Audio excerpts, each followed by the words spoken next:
রক্তাক্ত শরীর নিয়ে লাশ দুটোর সামনে বসে আছি। লাশ দুটো আমার দিকে ভয়ানক দৃষ্টিতে তাকিয়ে আছে। মনে হয় যেন তারা আমায় আস্ত গিলে খাবে, কিন্তু ঘটেছে তার উল্টো। আমি তাদেরকে গিলে খেয়ে নিয়েছি। ঠিক তখনই আরাফাত আরো বেশ কয়েকজন ছেলে পেলে চলে আসে। ভাই, আপনার শরীরের এই অবস্থা কেন?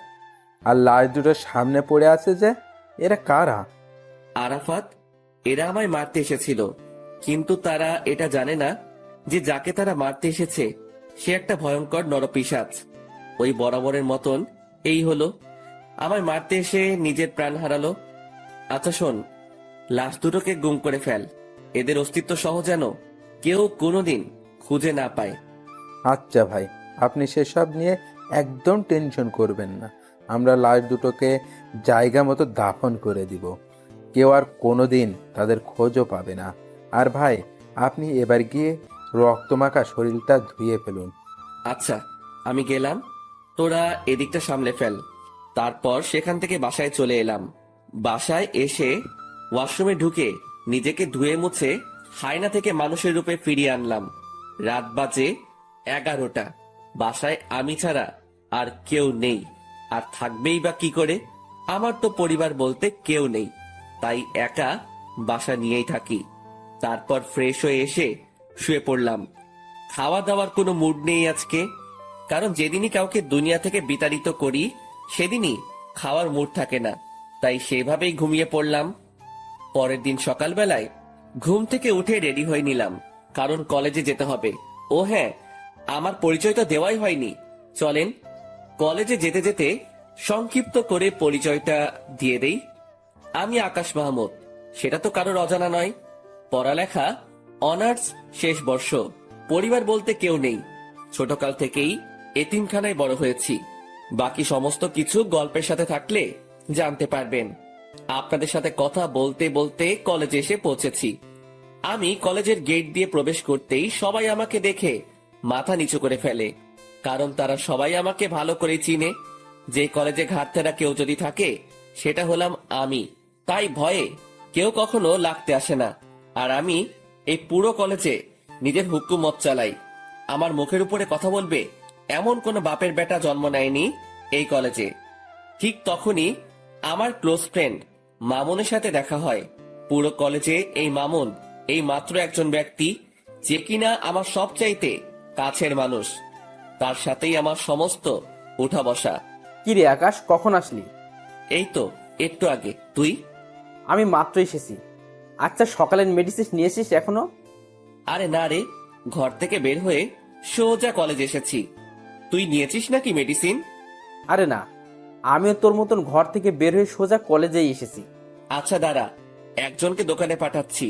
ঠিক তখনই পাশ দিয়ে একটা ছেলে হেঁটে যাচ্ছিল। এই এদিকে আয় তো। ছেলেটা আকাশের ডাক শুনে তাড়াতাড়ি আকাশের কাছে আসে। জি ভাইয়া। পকেট থেকে টাকা বের করে ছেলেটার হাতে ধরিয়ে দিলাম। যা তো সামনের দোকান থেকে 2টা বেনসন সিগারেট নিয়ে আয়। ভাইয়া প্লিজ, টাকাটা আপনার কাছে রেখে দিন, আমি আমার টাকা নিয়ে আনতেছি। আরে লাগবে না, তুই টাকাটা নে। ভাইয়া প্লিজ, আপনি টাকাটা রেখে দিলে অনেক খুশি হতাম। আচ্ছা ঠিক আছে, যা। তারপর ছেলেটা সিগারেট আনতে চলে গেল। মামুন এত সময় ধরে এই মেডিসিনের কথাই বলছিল। আচ্ছা বল, কিরকম হালচাল তোর? এই তো দোস্ত তোর। আমার আর কি, ওই একই রকম কাটে দিনকাল। আচ্ছা আকাশ, তোকে তো একটা কথা বলতে ভুলে গেছি। আজ নাকি কলেজে অনার্স প্রথম বর্ষের অ্যাডমিশন পরীক্ষা হবে। সেই বিষয়ে কি তুই কিছু জানিস? হ্যাঁ শুনেছিলাম। যাক, শুনলে তো ভালো, কারণ প্রথম সেকশনের অ্যাডমিশন হলে তো তোদেরকে কলেজের নিয়ম সম্পর্কে অনেক কিছু জানাতে হয়। সিনিয়রদেরকে রেসপেক্ট করার বিষয় সম্পর্কেও তাদেরকে অবগত করতে হয়। মামুন, তুই মনে হয় এখনো সেই পুরনো দিনে পড়ে আছিস। শোন, তোকে একটা কথা বলি, কলেজে অ্যাডমিশন নিলেই বাকিদের মুখে আমাদের সম্পর্কে জেনে যাবে তারা। নিজেদের নাম ডাক ঢোল বাজিয়ে ওদেরকে জানানোর কোনো প্রয়োজন নেই। হ্যাঁ ঠিক বলেছিস। আসলে জিনিসটা আমার মাথায় ঘুরপাক খাচ্ছিল, কারণ গতবার নেতা মুজিবের ছোট ভাই এইসব নিয়ে কত ঝামেলাই না করলো। থাক, বাদ দে এখন ওসব কথা। ছোট ভাই সিগারেট নিয়ে এসেছে। এই যে ভাইয়া, আপনাদের সিগারেট। ধন্যবাদ ভাইয়া তোকে। আচ্ছা, কোনো সমস্যা হচ্ছে তোর কলেজে? ভাইয়া, একটা ছেলের সাথে একটা কথা নিয়ে বাড়াবাড়ি হয়েছে। সে আমাকে মারার হুমকি দিছিল। কোন ডিপার্টমেন্টের সে? আমাদের ডিপার্টমেন্টের। এখন সোজা গিয়ে ওরে বলবি আকাশ ভাই তোরে ডাকতেছে, ওরে সাথে নিয়ে তুই সহ এখানে আসবি। আচ্ছা ভাইয়া। আমি আর মামুন বসে বসে আড্ডা দিচ্ছি। একটু পর ছেলেটা তার ডিপার্টমেন্টের ছেলেটাকে সঙ্গে করে নিয়ে আসে আমার কাছে। ছেলেটা মাথা নিচু করে দাঁড়ায় আছে। কিরে, তুই নাকি ওরে মারবি বলে হুমকি দিছিস? ছেলেটা চুপচাপ দাঁড়িয়ে আছে আকাশের সামনে। কিরে, কথা বলস না কেন? আমি যে তোকে কিছু জিজ্ঞেস করেছি সেটা কি তোর কানে যায় নাই? ভাই হ্যাঁ দিছিলাম হুমকি। ছেলেটার কথা শুনে রাগ উঠে গেল। আমি কলেজে থাকতে একজন আরেকজনকে মারার হুমকি দেয়। রাগটা আর কন্ট্রোল করতে পারলাম না, ঠাস করে একটা থাপ্পড় বসাই দিলাম ছেলেটার গালে। আজকের পর ওইসব চিন্তা মাথা থেকে ঝেড়ে ফেল। এই ছেলে আমার ছোট ভাইয়ের মতন, ওরে মারা তো দূরের কথা, ওসব নিয়েও যদি ভাবিস তাহলে সোজা উপরের টিকিট কাইটটা হাতে ধরাই দিব। ভাই আমার ভুল হয়ে গিয়েছে, আজকের পর কোনোদিন ওর সাথে ভেজাল করব না। শুধু ওর সাথে কেন, কারোর সাথেই করব না। হয়েছে, যা এবার ক্লাসে যা। আর ভাইয়া শোন, এই ছেলে যদি নেক্সট টাইম কোনো ধরনের কোনো কিছু করে তাহলে সোজা আয়শা আমারে বলবি। শুধু সে না, পুরো কলেজের কেউ যদি তোর সাথে আয়শা কোনো সমস্যা করে আমারে জানাবি। আর নে এই টাকাটা, বলে ছেলেটার হাতে একটা 100 টাকার নোট গুজে দিলাম। তুই আরেকদিন সিগারেট খাওয়াস, কিন্তু আজ যদি তোরে টাকা না দেই সেটা এক ধরনের ঘুষ হয়ে যাবে। তাই টাকাটা দিয়ে দিলাম, যা এবার মন দিয়ে ক্লাস কর। আচ্ছা ভাইয়া। ছেলেটা চলে গেল। আমি আর মামুন আবার কথা বলায় ব্যস্ত হয়ে গেলাম। আজও ক্লাস করব না। আমরা প্রায় সময় ক্লাস না করে দুজন কলেজের বাহিরে বসে আড্ডা দেই। দুজন মিলে আড্ডা দিচ্ছিলাম, ঠিক তখনই কলেজের ফার্স্ট ইয়ার অ্যাডমিশনের জন্য মানুষ আসা শুরু হয়ে গেল। সবাই নিজের গার্ডিয়ান নিয়ে এসেছে। অ্যাডমিশনের ইয়া লম্বা সিরিয়াল লেগে গেছে প্রিন্সিপালের রুমের বাহিরে। সবাই কিন্তু অনলাইনেই অ্যাপ্লাই করেছে, কিন্তু আজ আসার কারণ হলো প্রথম দিনের ফর্মালিটিস পূরণ করা। প্রিন্সিপালই আজকে সবাইকে দেখা করতে বলেছে। আমরা তাদের দিকে খেয়াল না করে নিজেদের মতন আড্ডা দিচ্ছি। আড্ডা দিতে দিতে হঠাৎই নজর পড়লো একটা মেয়ের দিকে, যে কিনা ধবধবে একটা সাদা জামা পরিধান করে গুটি গুটি পায়ে হেঁটে প্রিন্সিপালের রুমের সামনে গিয়ে দাঁড়ালো, যেখানে সবাই দাঁড়িয়ে অপেক্ষা করছে প্রিন্সিপালের সাথে দেখা করার জন্য। মেয়েটাকে দেখে আমার ধ্যান তার দিকে আটকে গিয়েছে। কিরে, এই মেয়েটাকে তো আগে কখনো কলেজে দেখিনি। নতুন বর্ষে হয়তো অ্যাডমিশন নিতে এসেছে সে, কিন্তু তার গার্ডিয়ান কোথায়? সবাই নিজের গার্ডিয়ান নিয়ে এসেছে, কিন্তু সে একাই কেন এলো? হাজারটা প্রশ্ন ঘুরপাক খাচ্ছে মেয়েটাকে নিয়ে। তখনই মামুন আমায় ধাক্কা দিল হাত দিয়ে। কিরে, কোন দুনিয়ায় হারিয়ে গেলি? দোস্ত, দেখ তো মেয়েটাকে। হ্যাঁ সুন্দর আছে রে মামা।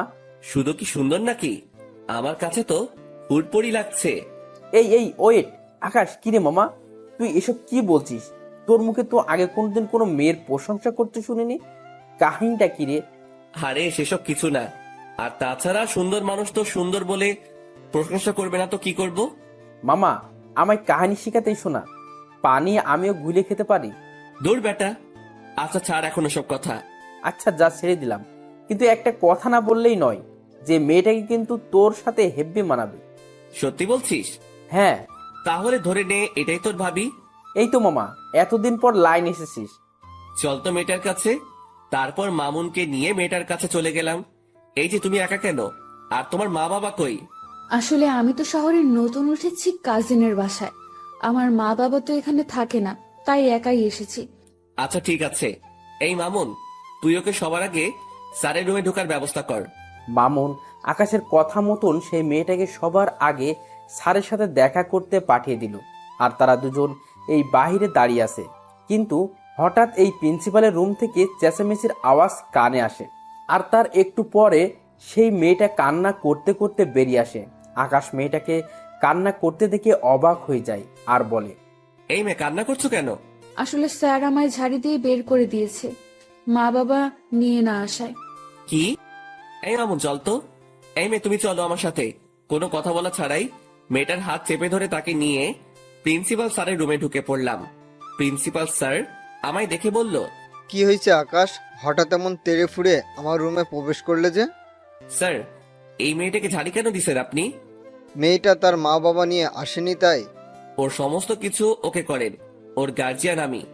আকাশ, কি সব বলছো তুমি? কি কথা একবার বললে কানে শুনতে পান না মনে হয়? না কানের পর্দা পরিষ্কার করার ব্যবস্থা করব? আকাশ, তুমি এমন বেয়াদবের মতো আচরণ কেন করছো? প্রিন্সিপালের কথাটা শুনে মেজাজ খারাপ হয়ে গেল। আর আমার একবার মেজাজ খারাপ বা রাগ উঠলে শরীর নিজের কন্ট্রোলের বাহিরে চলে যায়। হুট করে গিয়ে প্রিন্সিপালের কলার চেপে ধরলাম। এই বেটা স্যার, এই মেয়ের সমস্ত কিছু ওকে কর, না হয় তোকেই আমি ওকে করে দিব। মনে রাখবি, এই মেয়ে আমার কিছু লাগে। আকাশের কথা শুনে প্রিন্সিপাল স্যার ঘাবড়ে যায়। আর তার থেকে বড় কথা, আকাশের রাগ দেখে মেয়েটা আকাশের হাত ভয়ে পিছন থেকে চেপে ধরে। আচ্ছা আচ্ছা, করছি আমি। প্লিজ তুমি আমার কলারটা ছেড়ে দাও। ঠিক আছে, আজকের মতন বেঁচে গেলি।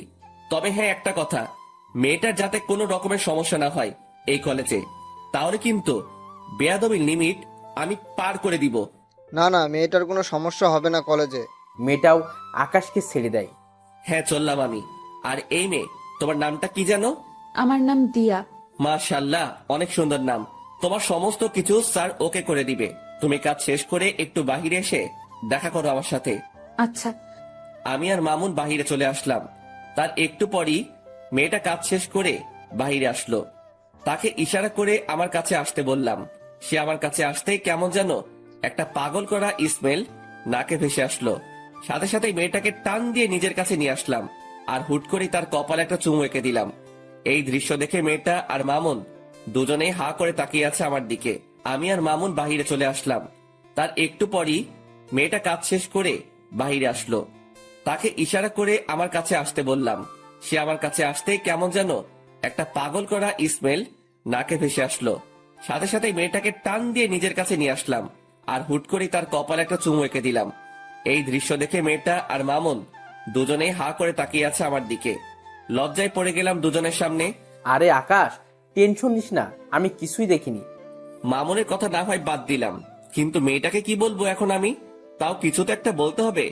আসলে দিয়া সরি, আমি কোনো একটা মোহে পড়ে গিয়েছিলাম। দিয়া আকাশের কথার কোনো উত্তর না দিয়ে চুপচাপ দাঁড়িয়ে আছে। দিয়া, তুমি কি রাগ করলে? না, রাগ করিনি।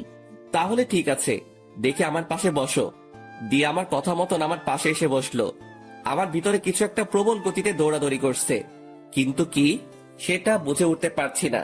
তবে ভিতরে যত কিছুই হোক না কেন, উপরে আমি পুরোপুরি ফিট। আচ্ছা দিয়া, তোমার বাসা কোথায়? আমার বাসা গ্রামে। আমি পড়াশোনার জন্য আমার এক আত্মীয়ের বাসায় উঠেছি। ও, যাক ভালোই। তবে শোনো, কলেজে কোনো ঝামেলা হলে আমায় জানাবে, না হয় আমার নাম বললেই সব ঝামেলা মিটে যাবে। কিন্তু তুমি আমার নাম জানো তো? জি জানি, আপনার নাম আকাশ। প্রিন্সিপাল স্যার তখন আপনার নাম বলায় জেনেছি। হ্যাঁ, আমার নাম আকাশ। আচ্ছা স্যার কবে থেকে কলেজে আসতে বলেছে?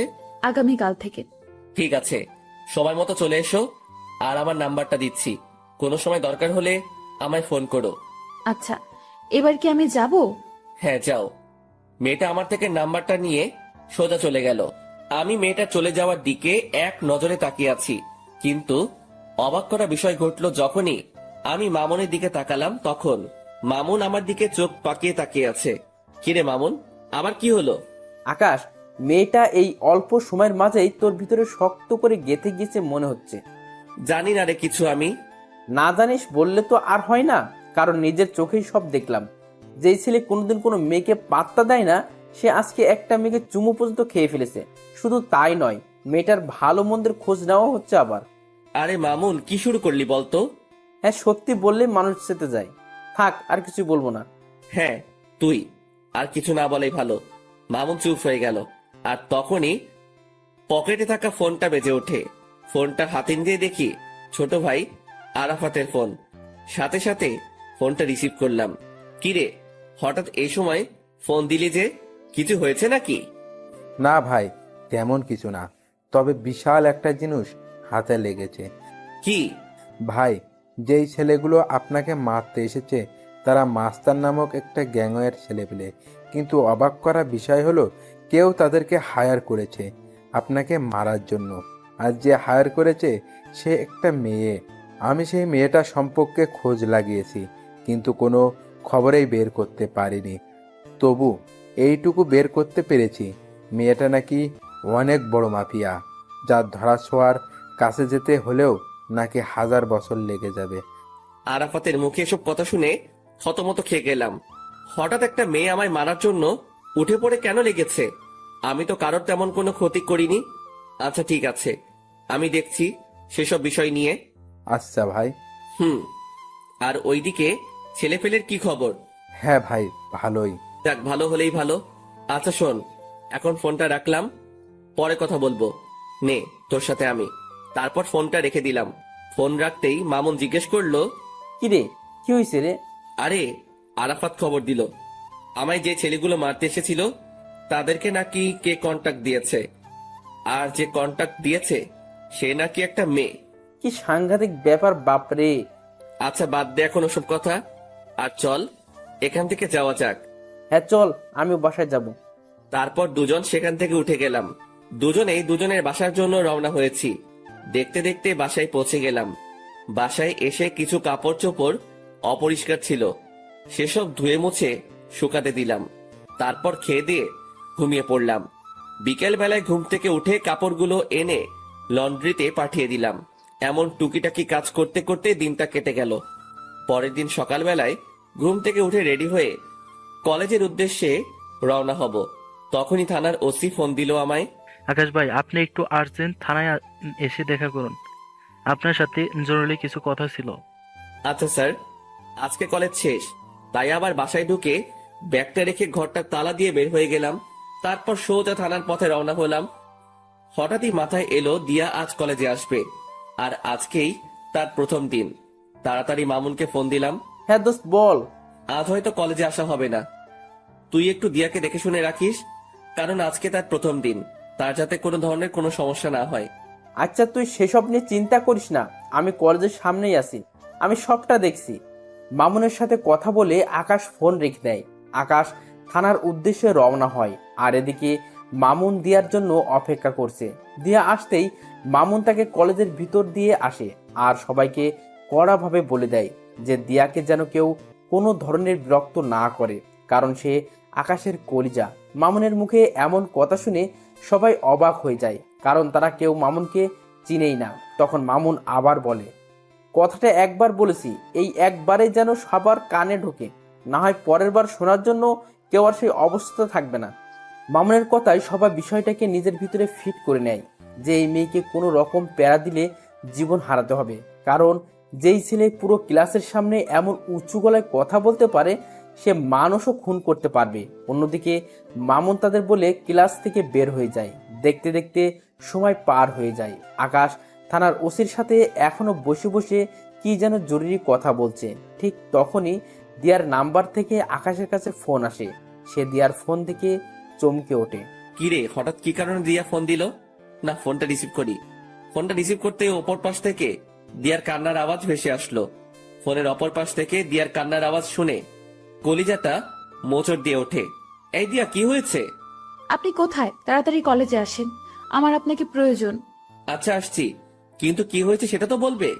ব্রেকের সময় আমি কলেজ থেকে একটু বের হয়েছিলাম, তখনই হুট করে কোথা থেকে যেন একটা ছেলে আসে আর আমার সাথে অসভ্যতামি শুরু করে। শুধু তাই নয়, সেখানে একটা ছেলে আমার ওড়নায় টান দিয়ে ধরে বলে আমার শরীর নাকি তার চাই। দিয়ার মুখে এই সমস্ত কথা শুনে পায়ের রক্ত মাথায় উঠে যায়। সাথে সাথে ওসির সামনে থেকে উঠে হাঁটা দিলাম। আকাশ ভাই, কোথায় যাচ্ছেন আপনি? স্যার, আমার একটা জরুরি কাজ পড়ে গেছে, আমি আপনার সাথে পরে কথা বলবো এই বিষয়ে। সাথে সাথে ওসি স্যারের সেখান থেকে বের হয়ে জলদি কলেজের উদ্দেশ্যে রওনা হলাম। আর যেতে যেতে মামুনকে ফোন দিলাম। হ্যালো মামুন। আরে আকাশ, আমি এখনই তোকে ফোন দিতাম, দিয়াকে নাকি কিছু ছেলে উত্ত্যক্ত করছে কলেজের বাইরে। তো তুই কোথায় ছিলি? আরে তুই তো জানিসই, এই যে তুই কলেজে না থাকলে আমার ভালো লাগে না, তাই আমি দিয়াকে তার ক্লাসে ঢুকে দিয়ে সবাইকে তার বিষয়ে বলে দিয়েছি। পরে আমি কলেজ থেকে বের হয়ে যাই, আর কলেজ থেকে বের হওয়ার আগে একটা ছোট ভাইকে বলেও দিয়েছে এসেছিলাম যাতে করে দিয়ার কোনো সমস্যা না হয়, আর সেই আমাকে ফোন দিয়ে সেই সব ছেলের কথা বলল। আচ্ছা, তুই যেখানে আছিস না কেন তাড়াতাড়ি কলেজে আয়, আমিও আসছি। তারপর ফোনটা রেখে দিয়ে সোজা কলেজে। কলেজে পৌঁছাতে দেখি মামুনও গাড়ি থেকে নামছে মাত্র। তাড়াতাড়ি গাড়ি থেকে নেমে মামুনকে নিয়ে কলেজের ভিতরে চলে গেলাম। ঠিক তখনই মামুনের ঠিক করা সেই ছোট্ট ভাইটা এসে বলল, ভাইয়া, ছেলেগুলো নাকি আপুর সাথে অনেক অসভ্যতম করেছে। তুই চিনিস সেই ছেলেগুলোকে? আসলে ভাইয়া, আমি তখন সেখানে ছিলাম না, তাই তাদেরকে দেখিনি। আচ্ছা, দিয়া কোথায়? ওই যে ভাইয়া, দিয়া আপু প্রিন্সিপালের রুমে বসে কান্না করছে। আমি এবং প্রিন্সিপাল স্যার অনেকবার আপুকে জিজ্ঞাসা করেছি ছেলেগুলোর ব্যাপারে, কিন্তু আপু কোনো কিছু বলছে না, শুধু বসে বসে কান্না করছেন। মাথার রক্ত পুরো টকবক করছে। তাড়াতাড়ি প্রিন্সিপাল স্যারের রুমে চলে গেলাম। সেখানে গিয়ে দেখি দিয়া বসে বসে কান্না করছে। সে আমাকে দেখতে পেয়ে দৌড়ে এসে আমায় জড়িয়ে ধরে ফুপিয়ে কান্না করে দিল। এই দিয়া, প্লিজ শান্ত হও, আমি এসে গেছি। তুমি কি ওই ছেলেগুলোকে চিনো? দিয়া ফুপাতে ফুপাতে আকাশকে বলে, না, আমি চিনি না। আচ্ছা, শুধু এইটুকু বলো যে ছেলেগুলো তোমার সাথে অমনটা করে কোন দিকে গিয়েছে? তারা আমার সাথে অসভ্যতামি করে কলেজের ভেতরেই ঢুকেছে। দিয়ার কথা শুনে বুঝতে বাকি রইল না যে ছেলেগুলো আমার কলেজের এই ছেলে পেলে। দিয়া, তুমি তাদেরকে দেখলে চিনতে পারবে তো? হ্যাঁ। এই মামুন, কলেজের গেটটা আটকে দিয়ে আয়। আর দিয়া, তুমি আমার সাথে চলো। দিয়াকে সাথে নিয়ে প্রতিটা ক্লাসের ছেলে পেলেকে দেখাতে লাগলাম। পুরো কলেজের ক্লাস করা বন্ধ হয়ে গিয়েছে আমার জন্য। দিয়াকে সাথে নিয়ে সমস্ত সেকশন ঘুরতে লাগলাম। ঘুরতে ঘুরতে অনার্স দ্বিতীয় বর্ষের কক্ষে ঢুকতে দিয়া আমাকে আঙুল দিয়ে দেখিয়ে দিল ওই যে ছেলেপেলেগুলো। নিজেকে আর কন্ট্রোল করতে পারলাম না, সাথে সাথে গিয়ে সব কয়টা ছেলেপেলেকে কলার ধরে ক্লাসরুমের বাহিরে নিয়ে আসলাম। মামুন দুইটাকে ধরে নিয়ে এসেছে। আমি নিচ থেকে আসার সময় কাঠের একটা টুকরো নিয়ে উঠেছিলাম হাতে করে, সেটা দিয়ে এলোপাতাড়ি মারতে শুরু করলাম সব কয়টা ছেলেকে। সারা কলেজ পুরো থমকে গিয়েছে আমার মাইক দেখে। মারতে মারতে ছেলেগুলোকে আধমরা করে ফেলেছি। সব কয়টার হাত মুখ ফেটে রক্ত পড়ছে, কিন্তু আমার রাগ যেন কোনোভাবে থামছে না। আমি মেরেই চলেছি ছেলেগুলোকে, আর অন্যদিকে ছেলেগুলো সারের মতন চেঁচাচ্ছে আর মাপ চাচ্ছে। ভাই, আমাদের ভুল হয়ে গিয়েছিল। তোদের ভুলের গুষ্টি মারি বলে ধ্রাম করে এক বাড়ি দিয়ে একটাকে বেহুশ বানিয়ে ফেললাম। আর ঠিক সেই সময় কলেজের স্যাররা এসে পিছন থেকে আমায় ঝাপটে জড়িয়ে ধরলো আর বলতে লাগলো, আকাশ, প্লিজ তুমি ছেড়ে দাও ছেলেগুলোকে। কে শুনে কার কথা? আমার কলিজায় তারা আঘাত করেছে, তাদেরকে তো আজকে আমি ছাড়ছি না। আমার মায়ের রেশ এখনো মিটেনি, কিন্তু স্যাররা আমায় পেঁচিয়ে ধরায় আমি আর মারতে পারছি না। তাই এক ঝাটকা দিয়ে স্যারদের থেকে নিজেকে ছাড়িয়ে নিলাম। তারপর আবার মারতে শুরু করলাম। সবাই আমার রাগ দেখে ভয় কাতর হয়ে আছে। স্যাররাও আমায় আটকাতে না পেরে ভয়ে আমার থেকে দূরে সরে যায়। আর ঠিক সেই সময় দিয়া এসে সবার সামনে আমাকে জড়িয়ে ধরে, আর আমি সাথে সাথে শান্ত হয়ে যাই। স্যাররা সবাই দিয়ার কাণ্ড দেখে অবাক হয়ে তাকিয়ে আছে দিয়ার দিকে, যে কে এই মেয়ে, যে আকাশকে কিনা আমরা অনেকেই মিলে থামাতে পারলাম না, আর সেখানে এই মেয়েটাকে ধরা মাত্রই সে সমস্ত রাগ মাটিতে ফেলে দিল। কেউ যেন কিছু বুঝে উঠতে পারছে না। সবাই অবাক দৃষ্টিতে দিয়ার দিকে তাকিয়ে আছে। তখনই দিয়া বলে ওঠে, এই আকাশ, আপনি প্লিজ শান্ত হন আর ওদেরকে ছেড়ে দিন, না হয়তো মরে যাবে ওরা। আচ্ছা ঠিক আছে, যাও, ছেড়ে দিলাম। কিন্তু সবাইকে একটা জিনিস জানানোর আছে। সবাইকে আজকে একটা কথা ক্লিয়ারলি বলে দিচ্ছি, আজকের পর যদি দিয়ার দিকে কেউ যদি আঙুল তুলে তাকিয়েছিস, তাহলে তার অবস্থা কিন্তু খুব ভয়াবহ হবে। আর স্যার, আপনারা এই জানোয়ারগুলোকে কি করবেন করেন। আকাশ, দেখো ছেলেগুলো যা করছে অনেক জঘন্য কাজ করেছে, তাই তাদেরকে আমরা কলেজ থেকে বের করে দিব। আর তুমি দয়া করে নিজের রাগকে একটু দমানোর ট্রাই করো। হ্যাঁ মানছি, তোমার অনেক নাম ডাক আছে, আর তুমি কলেজের জন্য অনেক বড় একটা ভূমিকা পালন করো। তুমি না থাকলে হয়তো আমাদের কলেজের দাঙ্গা ফাসাদ সেগুলো লেগেই থাকতো। শুধু তাই নয়, অন্যান্য কলেজের ছেলেপেলেরাও আগে এসে এই কলেজের ছেলেদের সাথে ঝামেলা করতো, কিন্তু তুমি আসার পর তা আর হয় না। তবে একটা জিনিস তোমার মাথায় রাখতে হবে যে এই কলেজের শিক্ষক যারা আছেন তারা তোমার গুরুজন, তাই সেই বিষয়টা একটু খেয়াল রাখিও। জি স্যার, সেটা খেয়াল রাখবো। তবে একটা জিনিসই আমার মাথায় কাজ করে না, যে এই ছেলেগুলো আমাদের কলেজের ছেলে হয়েও তারা এই কলেজের স্টুডেন্টের সাথে অসভ্যতাম করে। শুধু অসভ্যতা বললে ভুল হবে, তারা নোংরামি করে। কত বড় বুকের পাটা তাদের! আকাশ, এই বাজে আচরণের জন্যই আমরা তাদেরকে বের করে দিব। জি স্যার, ফয়সালা আপনাদের। আর আমি দুঃখিত স্যার কলেজের পরিবেশটাকে খারাপ করার জন্য। আপনারা প্লিজ আবার ক্লাস নেওয়া শুরু করেন। আর স্টুডেন্ট ভাইরা সবাই যে যার ক্লাসে চলে যান। আমার কথা শুনে সবাই সবার মতন ক্লাসে চলে গেল, কিন্তু দিয়া আমার সাথে দাঁড়িয়ে আছে। এই দিয়া, ক্লাস করবে না তুমি? না, আমি ক্লাস করব না। তো কি করবে? আপনার সাথে থাকবো আর গল্প করব। আচ্ছা ঠিক আছে। তারপর দিয়াকে নিয়ে নিচে চলে গেলাম। নিচে বলতে আমি আর মামুন রোজ যেখানে বসে আড্ডা দেই সেখানে নিয়ে গেলাম দিয়াকে। দিয়া আমার কাঁধে মাথা রেখে চুপচাপ আমার পাশে বসে আছে। আমার ভিতরে কেমন যেন এক ধরনের তুফান বইছে। একটু আগে দিয়ার জন্য ছেলেগুলোকে কি মারটাই না মারলাম। নিজেকে প্রেমিক পুরুষ মনে হচ্ছে। তবে যাই হই হব, আগে মেডিসিন খেয়ে নেই। মামুন, সিগারেট দে তো, থাকলে একটা। এখন সিগারেট খাবি তুই? হ্যাঁ, কোনো সমস্যা? না, এই নে সিগারেট, আর আমি একটু আসছি। মামুন পকেট থেকে সিগারেট বের করে দিয়ে কোথায় জানি গেল, আর আমি সেটা হাতে নিয়ে জ্বালিয়ে টানতে শুরু করলাম।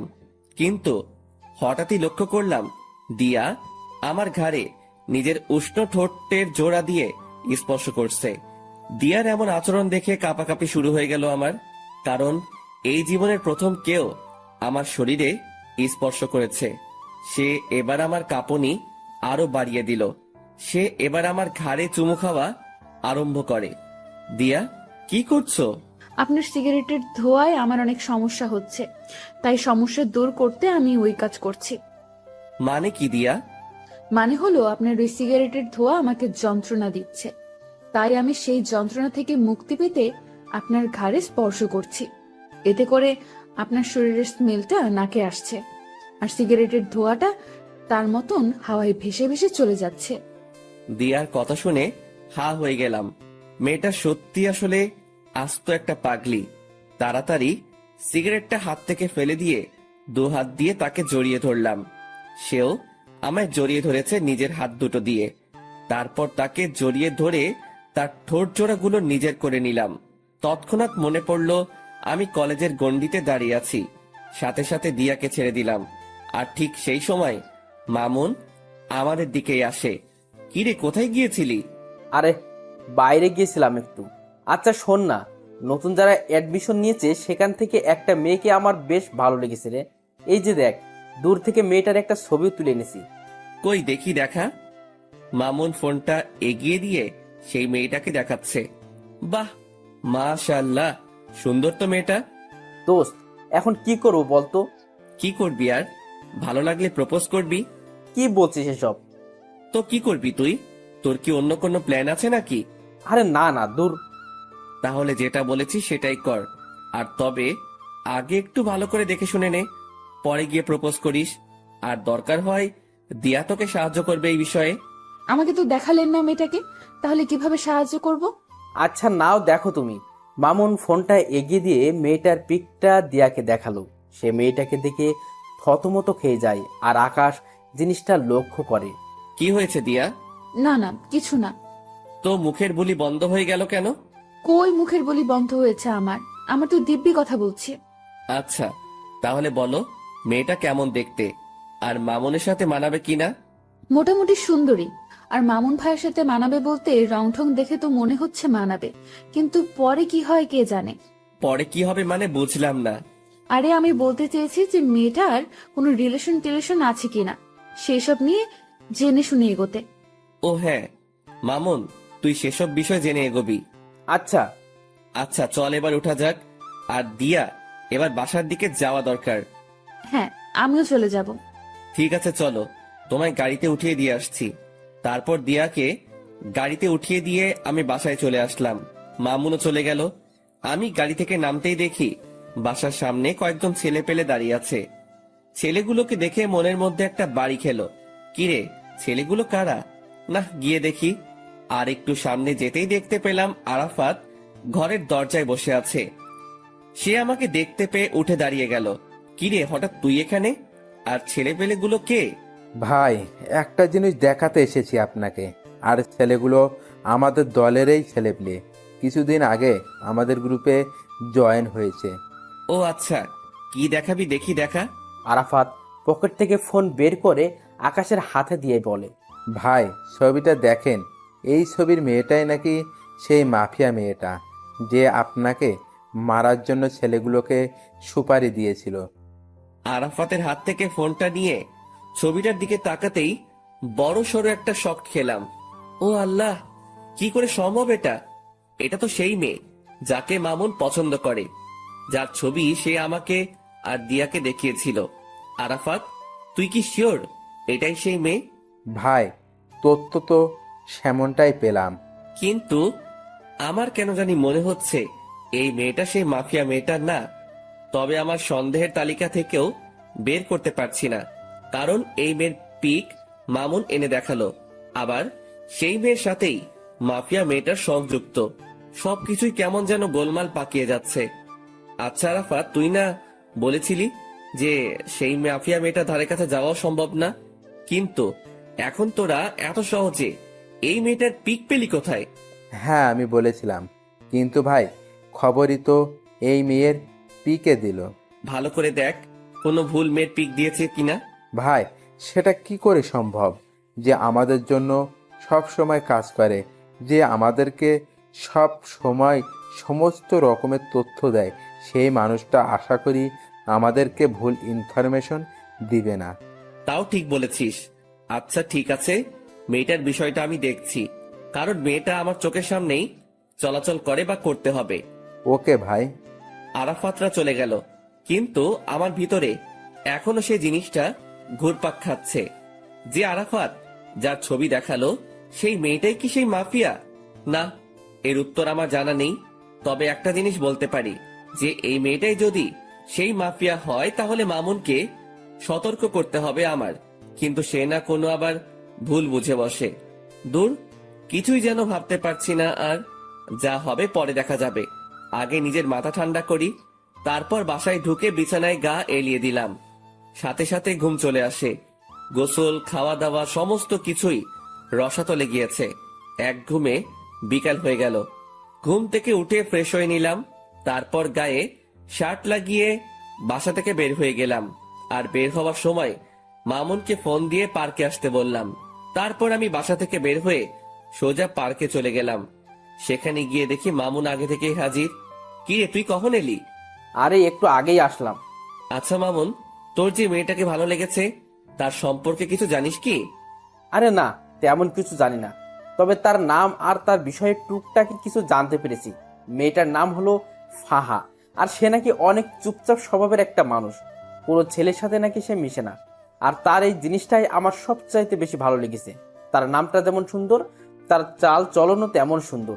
আমার যে করেই হোক ফাহাকে চাই, ওকেই আমি নিজের বউ বানাবো। মামুনের কথা শুনে কিছু বলার মতন ভাষা খুঁজে পাচ্ছি না, কারণ ওর বিষয়ে যা জানি তা মামুনকে বললে তার মন খারাপ হয়ে যাবে। আর তাছাড়া সে আমায় ভুলও বুঝতে পারে যে তার ভালো আমার সহ্য হয় না। না, ওকে এখন কিছুই বলা যাবে না, কারণ এখনো পুরোপুরি শিওর না যে সেই মেয়েকে। আগে আরো পাকাপোক্ত ভাবে শিওর হয়ে নেই, পরে না হয় মামুনকে জানাবো। আচ্ছা শোন, যাই করিস না কেন ভেবে চিন্তে করবি। হ্যাঁ সেটা তো করবই। আচ্ছা চল, চা বা কফি কিছু খাওয়া যাক। হ্যাঁ চল। মামুনের সাথে একটা কফি শপে গেলাম, পরে সেখানে বসে কফি খেতে খেতে অনেকটা সময় আড্ডা দিলাম। পরে ঘরে চলে এসেছি। তারপর নিত্যদিনের ন্যায় সেদিনটাও কাটিয়ে দিলাম ঘরের মাঝে। পরের দিন সকালবেলা ঘুম থেকে উঠে কলেজে চলে গেলাম। আজ নিয়ত করেছি ক্লাস করব, তাই সেই মোতাবেক ব্যাগে বই নিয়ে কলেজে এসেছি। ঠিক তখনই মামুনের দেখানো সেই মেয়েটা আমার চোখের সামনে দিয়ে হেঁটে তার ক্লাসরুমে চলে গেল। আমি তার দিকে বাঁকা চোখে তাকিয়ে আছি, দেখছি কোন রকম কিছু চোখে পড়ে কিনা, কিন্তু কিছুই পড়লো না। তবে একটা জিনিস নোটিশে করেছি, মেয়েটা কেমন যেন স্বাভাবিক না। মানুষ হাঁটাচলা করলে আশেপাশে একটু হলেও দেখে, কিন্তু তার নজর ছিল একদম মাটির দিকে। মেয়েটাকে নিয়ে মনের ভিতরে একটা কৌতূহল জাগলো, তাকে নিয়ে ভাবছিলাম। ঠিক তখনই দিয়া এসে আমাকে হাতের আঙ্গুল দিয়ে খোঁচা দেয়। এই যে মশাই, কি করছেন? আর এত গভীর মনোযোগ দিয়ে কি ভাবছিলেন? আরে না, তেমন কিছু না, এমনি দাঁড়িয়ে আছি। আচ্ছা তুমি কখন এলে? এই তো এক্ষুনি। আপনি? আমি একটু আগে এসেছি। আচ্ছা শোনো, তোমায় একটা দায়িত্ব দিলে সেটা পালন করতে পারবে? কি দায়িত্ব? তুমি মামুনের পছন্দ করা মেয়েটার দিকে নজর রাখো তো, যে সে কি করে বা তার আচার আচরণ কেমন। হঠাৎ ওই মেয়েকে নিয়ে আপনার চিন্তার মাত্রা বাড়লো কেন শুনি? আরে মামুন আসলে মেয়েটাকে অনেক ভালোবেসে ফেলেছে, তাই তার বিষয়ে একটু ভালো মন্দ জানার জন্য তোমায় বললাম আর কি। কারণ আমি চাই না আমার বন্ধু কোনো খারাপ মেয়ের সাথে রিলেশনে যাক। আরে সে তো খারাপ না। মানে তার বিষয়ে তুমি কি করে জানলে? আসলে হয়েছে যে মেয়েটার চলাচল দেখে খারাপ মনে হয়নি, সেটা বলতে চেয়েছিলাম। দিয়ার কথা শুনে কেমন যেন একটা খটকা লাগলো। আচ্ছা তাও খবর নাও, আর এখন গিয়ে সোজা ক্লাসে মন দিবে। আর একটা কথা, আমি যেন কখনো তোমায় কোনো ছেলের সাথে হাসি ঠাট্টা করে কথা বলতে না দেখি। বারে, হাসি ঠাট্টা করলে কি হবে? কারণ তুই খালি আমার সাথে হাসি ঠাট্টা করবি। কেন? আমি আপনার সাথে কেন হাসি ঠাট্টা করতে যাব? কারণ তুই আমার। ইস, আমায় কি নিজের নামে রেজিস্ট্রি করে রেখেছেন নাকি? মেয়েটার কথা শুনে মেজাজটা খারাপ হওয়ার উপক্রম হচ্ছে। হ্যাঁ, তোকে আমি নিজের নামে রেজিস্ট্রি করে নিয়েছি, আর এখনো করব বলে এক টান দিয়ে দিয়াকে নিজের বাহুডরে নিয়ে নিলাম। তারপর তার সমস্ত মুখমণ্ডলে চুমু খেতে লাগলাম। চুমু খেতে খেতে তার ঠোঁটে এসে আটকিয়েছি। হঠাৎই সে আমার থেকে নিজেকে ছাড়িয়ে নিল। আই, পাগল হয়ে গেছেন আপনি? মানুষের সামনে এমন আচরণ কেউ করে? আমি করি, কারণ তুই খালি আমার। আচ্ছা ঠিক আছে, আমি না হয় আপনার, কিন্তু মানুষজন দেখলে কি ভাবে বলুন তো? কে কি ভাববে সেসব নিয়ে আমার কোনো মাথা ব্যথা নাই। আমার মাথা ব্যথা হচ্ছে তোমাকে নিয়ে।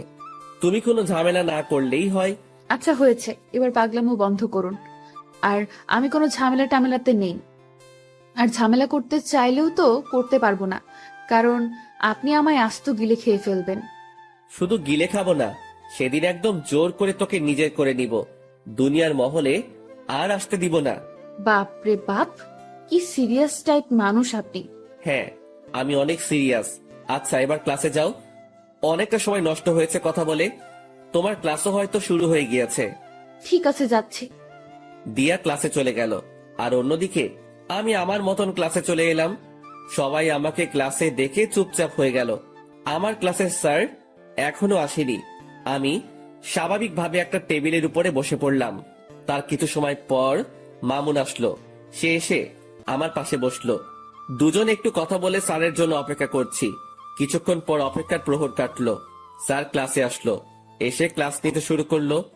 আজ অনেক কয়টা ক্লাস করেছি, আর মাত্র 1 ঘন্টা বাকি।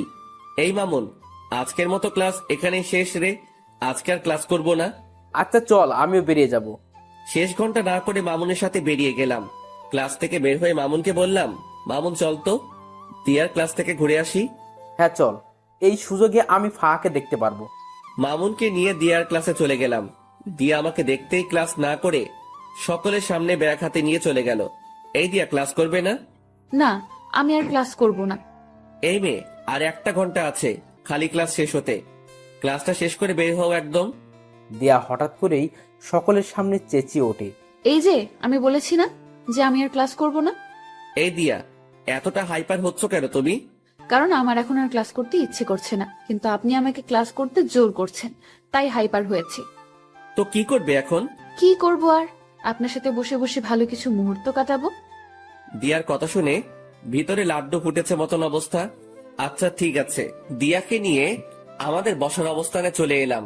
মামুনও আমাদের সাথে এসেছে। দোস্ত, মেয়েটাকে দেখতে পেলি? না রে, তাকে তো ক্লাসের কোথাও দেখিনি।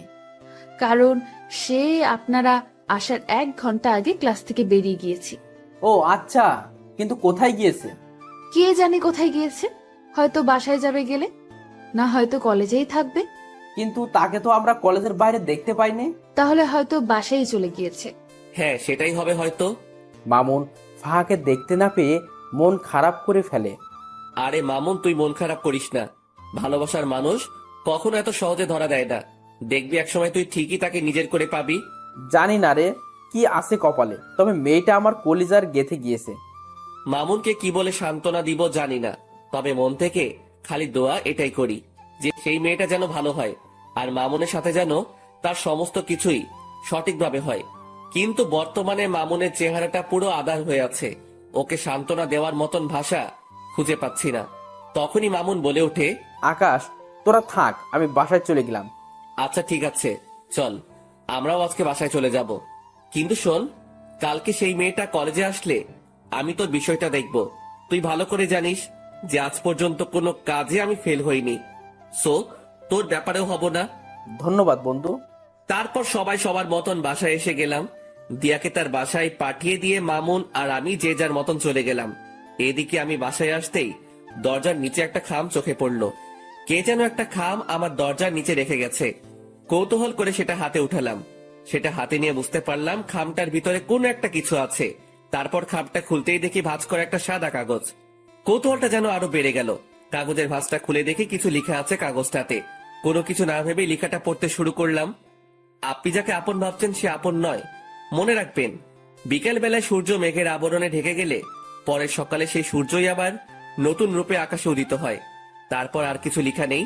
লেখাটা পড়ে আমার ভিতরটা মোচড় দিয়ে উঠল, কারণ লেখাটা আমায় কি ইঙ্গিত করতে চাইছে তা আমি বুঝে ফেলেছি। তাড়াতাড়ি কাগজটা ভাঁজ করে পকেটে রেখে দিলাম।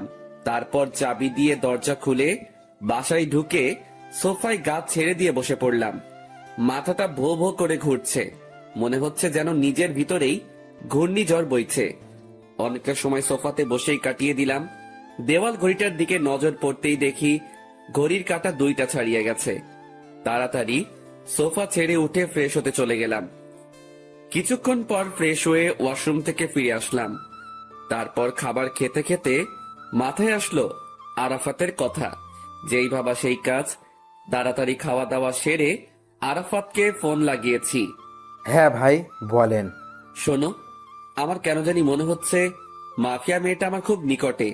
তুই সেই মেয়েটা সম্পর্কে একটু ভালো করে জাস্টিফাই কর। আচ্ছা ভাই। তারপর ফোনটা রেখে দিলাম। কিন্তু আমার মনের ভিতরে বাড়ি খাচ্ছে অন্য কিছু নিয়ে। আমার মনে হয় না যে সেই ফাহা মেয়েটাই মাফিয়া। ধুর, এসব নিয়ে আর ভাবতে পারছি না। মাথায় আর চাপ না নিয়ে ঘুমিয়ে পড়লাম। বিকেল বেলায় মামুনের ফোন পেয়ে ঘুমটা ভেঙে গেল। কিরে মামুন, হঠাৎ ফোন দিলি যে? তোর সাথে একটু জরুরি কথা ছিল। তুই এখন কোথায় আছিস? কোথায় থাকবো আবার, বাসায় আছি। আচ্ছা, রেডি হয়ে শপিং মলে চলে আয়। ওকে। তারপর ফোনটা রেখে দিয়ে রেডি হয়ে শপিং মলে চলে গেলাম। সেখানে গিয়ে দেখি মামুন চোখ মুখ কালো করে বসে আছে। কিরে, কি হয়েছে রে? আকাশ, আসলে আমার কাছে একটা মেইল এসেছে। সেখানে কে যেন 2 বাক্যের কিছু একটা লিখে পাঠিয়েছে। কি সেটা? সেখানে লেখা আছে, ভাবিয়া করিবেন কাজ, না হয় হয়ে যাবে দের। আপনি যা হোক সাধারণ ভাবিতেছেন, সে আসলে ভয়ঙ্কর এক রক্তচোষা। এই লেখাটা কে যেন মেইল করেছে। এটার মানে কি আকাশ? মামুনের মেইলের 2 শব্দের বাক্য শুনে ভিতরটা পুরো শুকিয়ে গেছে। কারণ এই 2 শব্দের বাক্যটার অর্থ আমার জানা। মামুন আসলে কেউ একজন আমাদেরকে অনেক সতর্ক করতে চাইছে যে আমরা হয়তো কোনো বড়সড় বিপদে ফাঁসতে চলেছি। তাই কেউ একজন আমাদেরকে আড়াল থেকে বাঁচাতে চাইছে। কি সব বলছিস আকাশ? আমি সত্যিই বলছি, কারণ তোকে মেইল করেছে আর আমাকে দিয়েছে চিঠি। এই সমস্ত কিছুর পিছনে একজন আছে, সে হচ্ছে মাফিয়া মেয়েটা। আর সেই মাফিয়া মেয়েটাই হয়তো আমাদের আশেপাশে ঘুরঘুর করছে আমাদেরকে মারার জন্য। আর আমরা তাকে ভালো মনে করে তার সাথে চলাফেরা করছি। তাই কেউ একজন আমাদেরকে সতর্ক করতে চাইছে। আকাশ, সব কিছুই যেন আমার মাথার উপর দিয়ে যাচ্ছে। আচ্ছা, তুই এসব নিয়ে টেনশন করিস না। তুই শুধু ফাহার বিষয়টা নিয়ে ভাব, বাকি সমস্ত কিছু আমি সামলে নিব। আরে, ওই মাফিয়া মেয়ের মতন কত শত মেয়ে আসছে আর গেছে, কোনো দিন কেউ কোনো ক্ষতি করতে পারেনি, আর পারবেও না। সো খামোখা টেনশন না করাই ভালো। আর যদি কিছু হয় সেটা সময় দেখা যাবে। আকাশ, তাও টেনশন হচ্ছে রে। একদিকে ফাঁকে নিয়ে টেনশন, অন্যদিকে সেই মাফিয়া মেয়েটা। আরে বেটা, কিসের এত টেনশন তোর? হ্যাঁ, আচ্ছা, যা বাদ দিলাম সমস্ত কিছু। এবার কি অর্ডার করব বল? যা খুশি কর। আচ্ছা।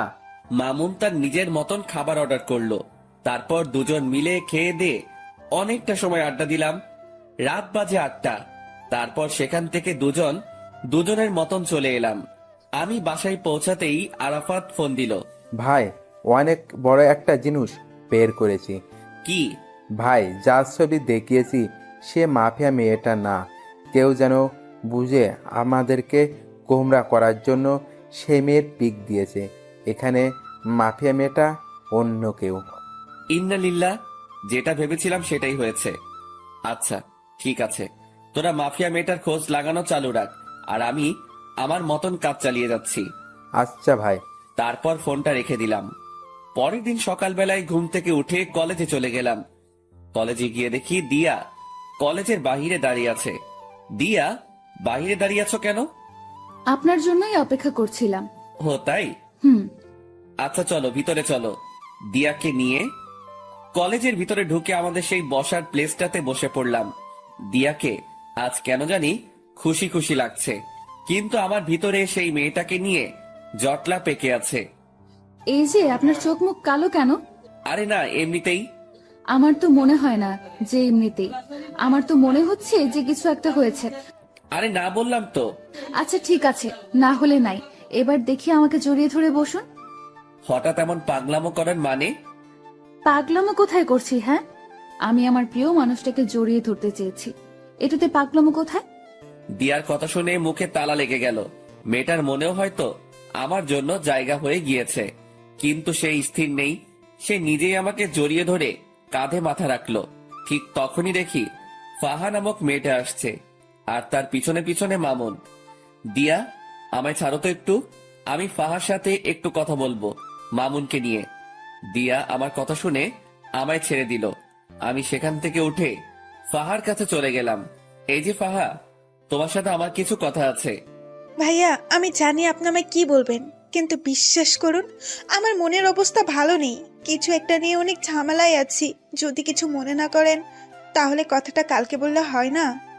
ফাহার কথা শুনে থতমত খেয়ে গেলাম। আমি কি বলতে চাইছি সেটা সে জানলো কি করে? মাথায় তো কিছুই খেলছে না। তাও নিজেকে স্বাভাবিক রেখে বললাম, আচ্ছা ঠিক আছে, কালকে বলবো। ধন্যবাদ ভাইয়া। মেয়েটা তারপর চলে গেল, আর তখনই মামুন এসে হাজির। দোস্ত, কি বলবো রে? তেমন কিছুই বলেনি, আর বলবেই বা কি করে?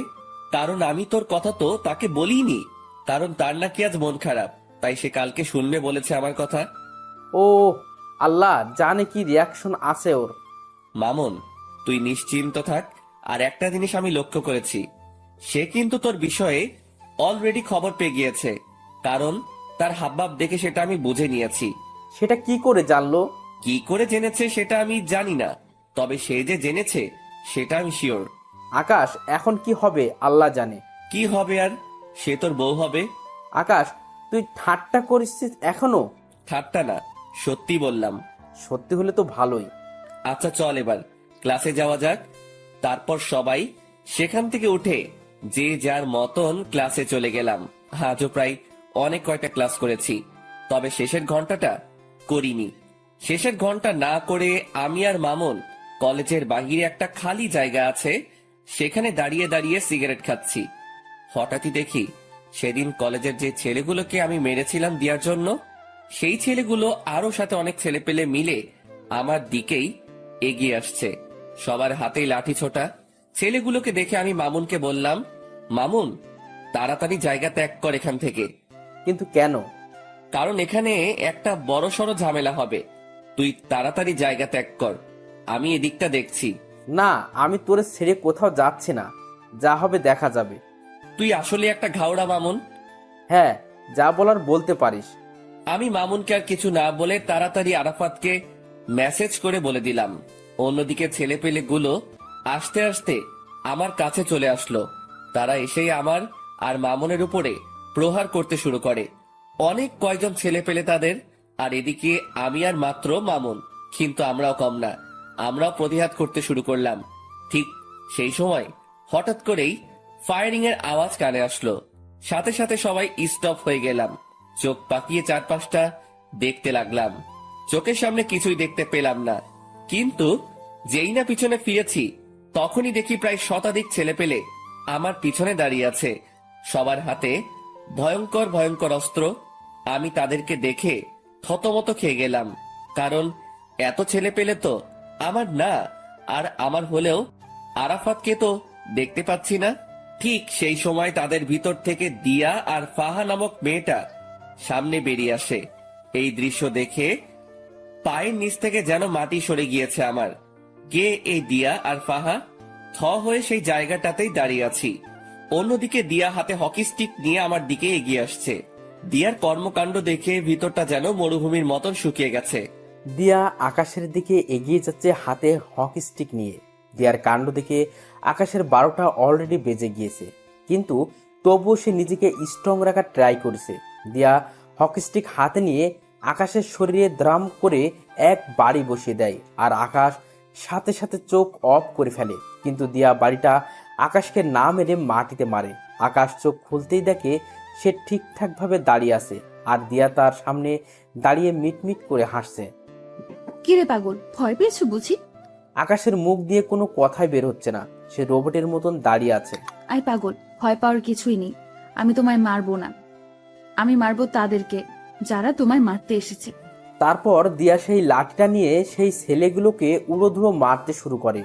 ছেলেপিলেগুলোকে দিয়ার এত বিশাল দলবল দেখে প্রতিঘাত করার মতন দুঃসাহসও করতে পারছে না। দিয়া সব কয়টা ছেলেকে মারতে মারতে তাদের অবস্থা 12টা বাজিয়ে দেয়। সব কয়টা ছেলে রক্তাক্ত অবস্থায় মাটিতে পড়ে আছে। দিয়া আজ যেন কোনো হিংস্র পশুর রূপ নিয়েছে। আর অন্যদিকে সবাই দিয়ার দিকে চোখ বড় বড় করে তাকিয়ে আছে, বিশেষ করে আকাশ, যে কিনা আগের দিয়ার সাথে এখনের দিয়াকে কোনোভাবেই মিলাতে পারছে না। সে শান্তশিষ্ট একটা মেয়ে হিসেবে কে দিয়াকে চিনত, আর সেই দিয়াই কিনা ভয়ঙ্কর রূপ নিয়ে সামনে চলে এলো। দিয়ার এমন রূপ দেখে তার মনের ভিতর খালি একটা জিনিস এই বাড়ি খাচ্ছে, যে এই দিয়া কে। আর ঠিক সেই সময় এই দিয়া ছেলেগুলোকে মেরে রক্তাক্ত অবস্থায় সে আকাশের সামনে দাঁড়ায়। অপরদিকে ঠিক একই সময়ে আকাশের ছেলেপিলে চলে আসে। তারপর ছেলেপিলেকে দেখে আকাশের বুকে একটু সাহস আসে, যদিও সে একা লড়াই করতে ভয় পায় না। কিন্তু এখানে তো লড়াই না, সে কারোর ভয়ঙ্কর রূপ দেখেছে। আকাশের নীরবতা দেখে দিয়া বলে ওঠে, কি হলো, এতটা ঘাবড়ে আছো কেন? দিয়া, কে তুমি? জানতে চাও কে আমি? হ্যাঁ। আমি সেই মাফিয়া, যেই কিনা তোমায় মারার জন্য লোক পাঠিয়েছিলাম। দিয়ার মুখে এমন কথা শুনে আকাশ থতমত খেয়ে যায়, আর অন্যদিকে আকাশের ছেলেপিলেরাও ক্ষিপ্ত হয়ে যায় দিয়ার উপরে। দিয়ার মুখে এইসব কথা শুনে আরাফাত বলে ওঠে, ভাই, এদের সব কয়টা কাজ এখানে মেরে দাফন করে দিব। আই ছেলে, এই ভুল ধারণা করতে যাস না। আমায় মারতে এসে উল্টো তোরাই মারা পড়বি। দিয়া, তাহলে আমার সাথে এভাবে ছলনা করার মানে কি? যদি আমাকে মারারই হতো তাহলে এভাবে ছলনা না করে আমায় মেরে ফেললেই পারতে। আই ছেলে, একদম চুপ। তোর ওই মুখে যেন আর একটা বাজে কথাও না শুনি। আর আমি এখন কি বলি সেটা মন দিয়ে শোন। হ্যাঁ, আমি তোকে মারতে চেয়েছিলাম, কারণ আন্ডারওয়ার্ল্ডের মাফিয়ার সাথে নাকি তুই বাড়াবাড়ি করেছিস। আর তাছাড়া দেশের অনেক কজন নেতাও নাকি তোর জন্য কিছু করতে পারে না, তাই তারা সবাই মিলে প্ল্যান করে তোকে মেরে ফেলার। তাই আমাকে পাঠিয়েছে তোকে মারার জন্য।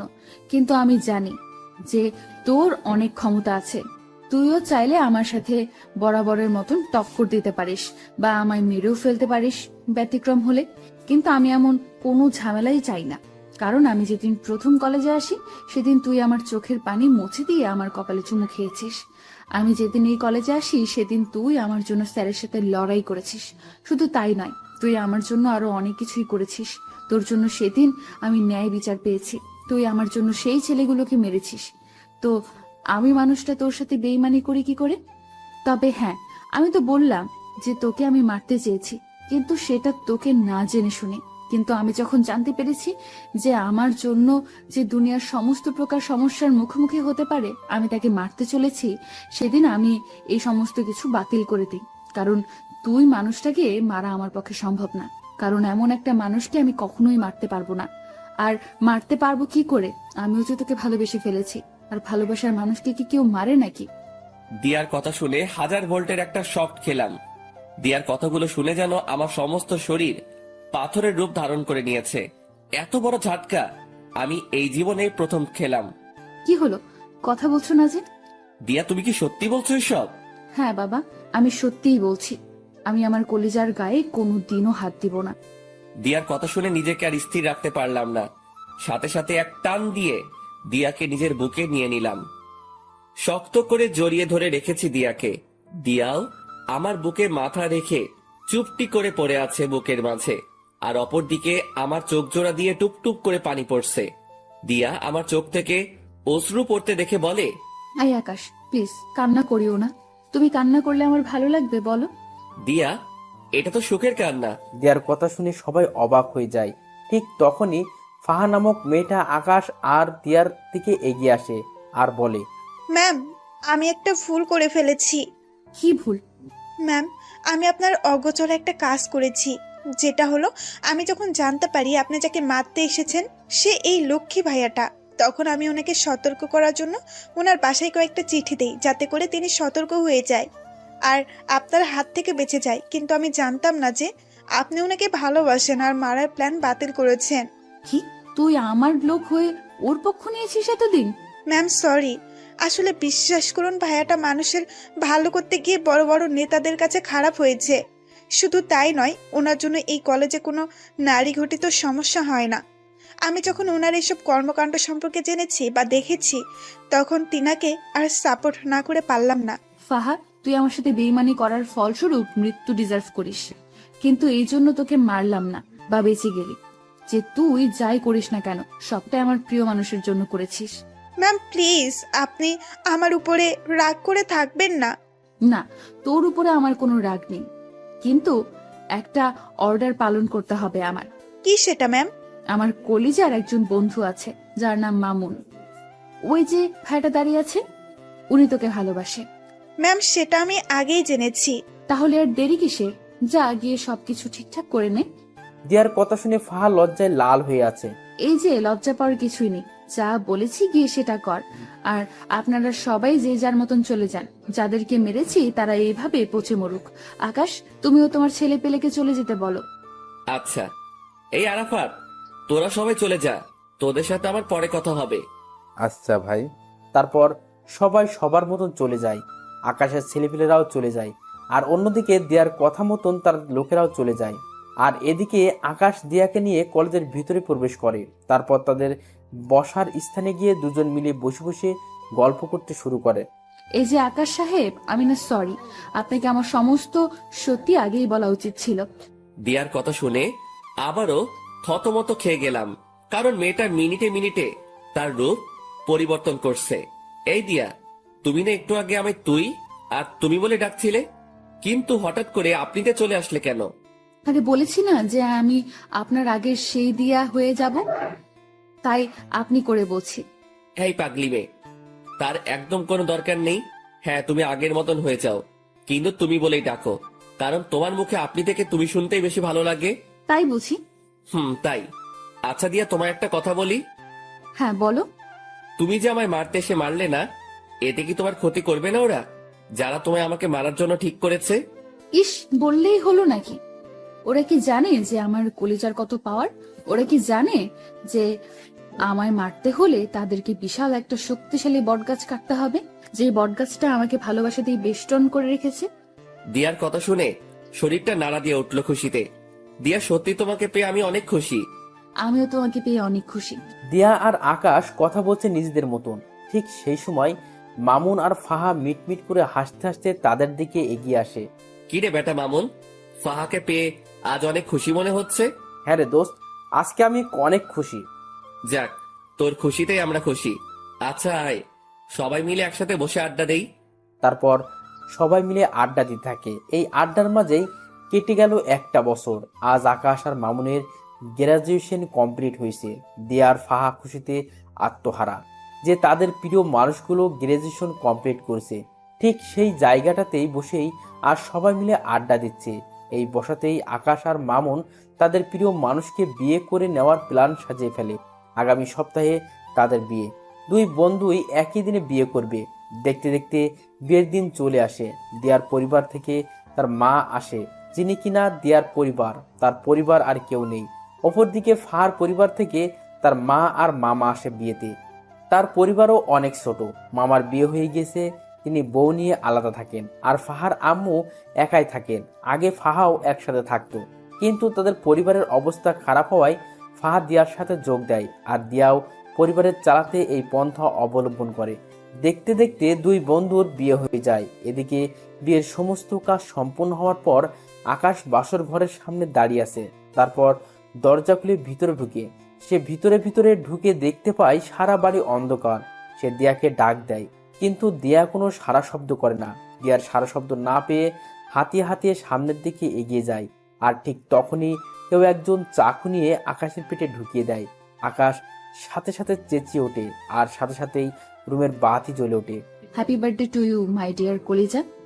অবাক হয়ে গেলাম রুমের অবস্থা দেখে, কারণ রুমটা পরিপূর্ণভাবে সাজানো, আর সামনে দিয়া, ফাহা, মামুন সবাই কেক নিয়ে দাঁড়িয়ে আছে। এই পাগল, ভয় পেয়েছো বুঝি? আমার পেটে কে যেন ছুরি ঢুকিয়ে দিয়েছে। আরে পাগল, ওটা খেলনা ছুরি ছিল। কি? হ্যাঁ বলে দিয়া, আর বাকি সবাই হেসে দেয়। দিয়া, তুমি আমার বার্থডে সম্পর্কে জানো কি করে? ও মা, এটা কি কথা? যাকে ভালোবাসি তার জন্মদিন সম্পর্কে জানবো না, এটা কি করে হয়? দিয়ার কথা শুনে খুশিতে আত্মহারা হয়ে গেলাম। এতটাই আত্মহারা হয়েছি যে দিয়াকে সবার সামনে জড়িয়ে ধরে কিস করে শুরু করলাম। আর তখনই মামুন বলে ওঠে, ভাই তুই থাম, আগে আমরা বের হয়ে যাই, কারণ আমাদেরও তো আজকে বাসর ঘর। পরে তুই যা করার করিস। যা ভাগ ফাহাকে নিয়ে। মামুন আর ফাহা তাড়াতাড়ি রুম থেকে বের হয়ে চলে যায়, আর আমি দিয়াকে আদর করতে শুরু করি। দিয়া আমার স্পর্শে কেঁপে কেঁপে উঠছে। শুধু তাই নয়, আমার পাঞ্জাবি খামচে ধরে রেখেছে সে। কিন্তু আমি দিয়াকে আদর করা বাদ দিয়ে কোলে উঠিয়ে নিলাম। তারপর তাকে নিয়ে গিয়ে বিছানায় শুইয়ে দিলাম। দিয়া তো লজ্জায় শেষ। সে ভালো করে বুঝতে পেরেছে যে এখন কি ঘটবে তার সাথে, তাই সে লজ্জায় মুখ বালিশে লুকিয়ে রেখেছে। কিন্তু আমার রোমান্টিক পাঠকগুলোর লজ্জা শরম নাই দেখে এখনো হ্যাঁ করে তাকিয়ে আছে সমস্ত কিছু দেখার জন্য। ভাই, এরপর আর কিছুই বলা যাবে না। ভাগেন সবাই।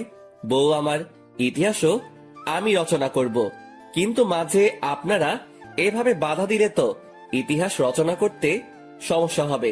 তাই বলি কি, এবার সবাই উল্টো রাস্তা ধরে কেটে পড়ুন।